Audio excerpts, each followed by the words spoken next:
তারা জাহান্নামের রক্ষক মালিককে বলবে, আমাদের জন্য আল্লাহর কাছে দোয়া করুন যেন তিনি আমাদের মৃত্যু দেন। মালিক সঙ্গে সঙ্গে উত্তর দেবেন না, 1000 বছর পর বলবেন, তোমরা এখানেই চিরকাল পড়ে থাকো।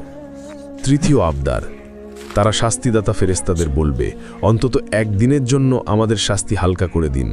ফেরেশতারা বলবেন, তোমাদের কাছে কি স্পষ্ট পথ নির্দেশ নিয়ে রাসূলেরা আসেননি? তারা বলবে, হ্যাঁ। ফেরেশতারা তখন বলবেন, তাহলে এখন নিজেরাই প্রার্থনা করো। চতুর্থ আবদার, তারা জান্নাতীদের ডেকে বলবে, ভাই একটু পানি দাও অথবা জান্নাতের কিছু খাবার দাও। জান্নাতীরা বলবে, আল্লাহ এই সব কাফেরদের জন্য হারাম করেছেন। সবশেষে আল্লাহ বলবেন, আজ আমি তোমাদের ভুলে যাব যেমন তোমরা আমাকে ভুলে গিয়েছিলে। এই সব শুনে এখন থেকেই সঠিক পথ ধরো, কারণ মৃত্যুর পর আর কোনো প্রত্যাবর্তন বা দ্বিতীয় সুযোগ নেই। আল্লাহুম্মা কিনা আযাবাহ জাহান্নাম, হে আল্লাহ